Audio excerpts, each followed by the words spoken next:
Now we continue our frugal feasting this morning. We are feasting with a hero component that is Sago. This humble little, I don't even know what it is, what it starts out in as in life, but we are turning it into some amazing, delicious recipes. And now we're going to do something that you say was a staple in your home. I've never had the privilege of tasting it before. We are making baked Sago pudding. Yes, a very old-fashioned South African classical one. Oh, that's brilliant. Now, So, I'm looking at the end result and that looks amazing enough. So where does the process begin? Right, so you start with, once again, milk. Okay. You add some Sago. This has not been soaked. You can go straight in. It's just going to take longer to cook. A little bit longer, cool.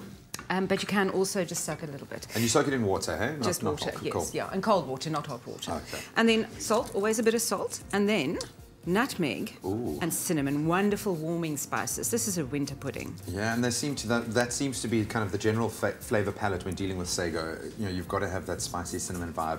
Nutmeg, just as good. And a little bit of sugar. So this is an old-fashioned recipe, but I'm making it more modern because I'm actually cutting the amount of butter and the amount of sugar drastically. Okay. It used to be a super, super, super sweet deal. No longer. Okay. I reduce the sugar. It's not going to be a complete overload, yeah. No, and towards the and I make a little syrup that you can serve with it, so everyone can adjust their own sugar preference. Ah, very clever. Yeah. So you cook this until it's thick. Okay. Okay. And until the beads are translucent. They must be completely translucent. Yeah. Cool. If they're still white, they're not going to be cooked by the time the thing comes out. And it's going to be a disaster. So you're going to have something like that. Cool.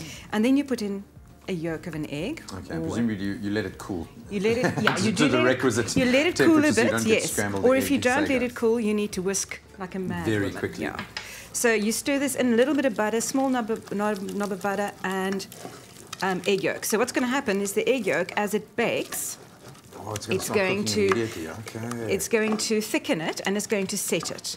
And that's your pudding is born. Okay, so then what we do, super, super easy, is this goes into a bowl, a little oven-proof bowl. Cool.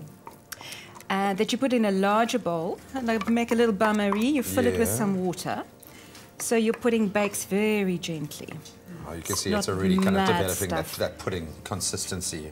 Yes, it's going to thicken up completely. Then what we do, the egg white that we had left over. Oh, clever, yeah. This is where the frugal comes in, because we're actually using everything. Tiny amounts of ingredients here that you will undoubtedly have in your kitchen, in your fridge. And you just dollop this on top. And then this goes in the oven.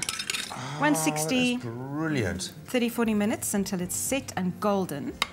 And it looks like that. Man, and then what we do, traditionally, this pudding gets apricot jam dotted on top as well. Now, I've taken the apricot jam out, and I'm serving it on the outside. I've melted it, and I've added lemon juice so it becomes to give you. It becomes a syrup. Everyone can pour as much as they want, because blokes often don't like very sweet puddings, whereas women generally want more.